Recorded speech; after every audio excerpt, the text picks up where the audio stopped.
Gore readings, Flesh Wound Horror friend. The possum's back.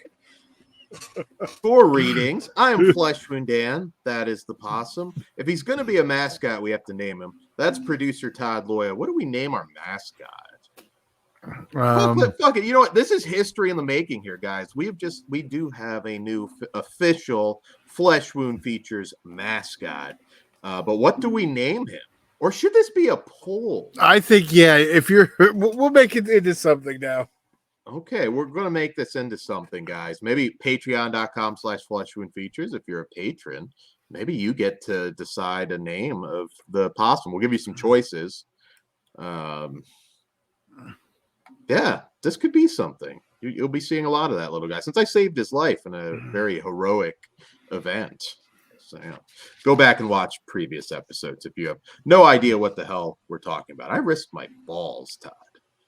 I risked my balls to save that guy. Well, maybe we'll figure out his name this Wednesday on our Vinegar Syndrome show. There you go. Yes, Vinegar Syndrome. Be sure to listen to that show. It's going to be great, as it always is. So hang out with us, spend a lot of money, and have some good laughs. But having said that, let's get into our film for this evening. It's an Epix original from Blumhouse, from director Brea Grant. Now, there's no huffing and hawing about that because Brea Grant directed 12-Hour Shift a while back. She did. Which we all love here at Flesh Wound. Great dark comedy. Check out 12-Hour Shift. Angela Bettis. I mean, come on. All right, but this film is Torn Hearts, and in this one, it follows a country music duo who seek out the private mansion of their idol and end up in a series of twisted horrors that force them to confront the limits they go to for their dreams. All right, so I'm really curious Dan's thoughts. So I know it's already got a thing going against it. So I've said it before. Bloom doesn't make a lot of good films, but it's not unheard of that they do. But first I'll start with the good. The cast. Katey Sagal is amazing. And a lot of people probably don't realize or remember she was a recording artist. She put out an album back in the 90s, early 90s, I believe. She still does music stuff. Okay, yeah, that's interesting because I did look up a couple things. She has a very nice voice. She put out an album called Well in the 90s. I don't know that she was a country singer per se, but no. But yeah, you can actually check out Peggy Bundy's Got Some Pipes. So she's fantastic in this. She always is. I mean, even post Married with Children with Sons of Anarchy. And, she's on Roseanne now too. Yes, married to John Goodman. Sorry, she's on the Connors now. My bad. Yeah. You can't kill her off and keep the name. They should have. Also very beautiful.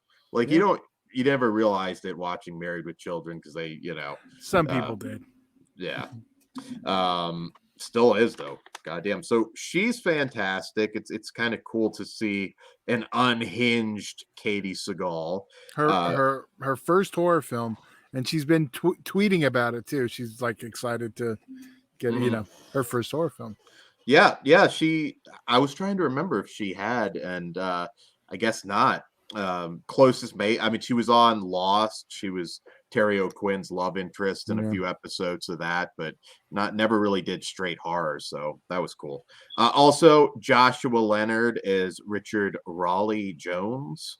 I really like him. I mean, he hasn't had a film as big as Blair Witch, but he's done a lot of good roles post Blair Witch that he doesn't always get credit for. Unsane. Good one to go back, and he's really good here as kind of the sleazy boyfriend, so very good cast. I liked everybody in this. It's still a Blumhouse film.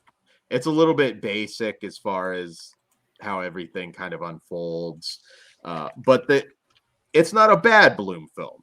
For Bloom, actually, this is pretty good. I would definitely put this above anything that we saw as far as the I keep forgetting what they call it, the House of Bloom, or this would have been a good Into the Dark episode. Yeah. It's there's nothing particularly spectacular about the story, but the actors did hold this together for me. It wasn't a painful watch. I thought this was going to go a different direction. I don't know that we'll have spoilers tonight or not, but I was kind of expecting something a little different. It's a good time. It's a good watch. If you like Katey Sagal, honestly, this one's solid enough. Now, comparing Bree's 12-hour shift, her last film, not even close. It's not in that kind of league. Yeah. But it's okay. So see, Todd, I don't always shit on Blumhouse films. But hey, let's get Katey in an A24 film and have her hit a home run. What did you think? Well, I kind of tipped it off with, I think it was a good episode of Into the Dark. Mhm. Performances, yeah, everyone was great. It was just a little lacking a little something to make it great, of course. The story is a bit lackluster, yeah. Yeah, it is. Obviously shot pandemic, or if it was shot post-pandemic, super small cast, one location basically. But it was fun to watch. I wasn't bored. I'd recommend it. Who would I recommend it to? So I like Dan. I wouldn't be like, oh, you need to see this, but it's a lighter. If you got don't need Epix, to see it. If you like right. Katey Sagal a lot, though, I do think it might be worth a one-time. If you watch. like country music, because that was going against me too. I do not like country music. I don't want this to, again, I don't want this to come off as like some backhanded thing, because I don't mean it that way, but this one probably would be popular with a lot of like ladies who do like country music. Yeah. I actually think it could have escalated a little bit more, like when she makes them fight and everything. I keep thinking like, I thought of Cheap Thrills. Wouldn't this be funny if it's Katey Sagal just making him do increasingly insane shit to be able to work with her? That's where it still kind of feels like a Blumhouse movie, because it doesn't really, go for it like they could have. But no, I didn't hate it. And there are probably some people out there that will definitely enjoy it even more. I put it above the last 2 years that we've had to review the House of Bloom or whatever movies that come on at around Halloween. I would put this above anything I ever saw on there. So chances are, if you've enjoyed some of those, hey, you're the type that is going to like this a lot more. More Katey Sagal and everything. I love her. I don't have a whole lot else to say about this. The cast elevates it a little bit for me, but again, I won't watch it again. Any closing thoughts, Todd? Because I don't really have a whole lot else about this. No, I don't have much to add other than rating it. All right, so for me, it's a 2.5 still, but Katey Sagal is amazing. Katey Sagal is a 5, but the movie's a 2.5. It's a solid one-time watch. How about you, Todd? Yeah, I'm a 2.5 also on this one. It's not great. It's not horrible. It's just it's a one-time watch for me. Okay, sweet. That's all we got. If you haven't voted for us yet, please go to Garrett, Born to Be Rad's video in the description. Click it. And all you got to do is type Flesh Wound Features in the comments, because that really, becoming horror YouTuber of the month for June, will definitely put some more eyeballs on the channel, help it show up in some different YouTube searches. And you will be doing us a great favor. Like I said, the offer, Ozzy V at Flesh Wound Farce has agreed to it. If you see him and you voted for us, you just tell him and you start rubbing your hands through his luscious hair.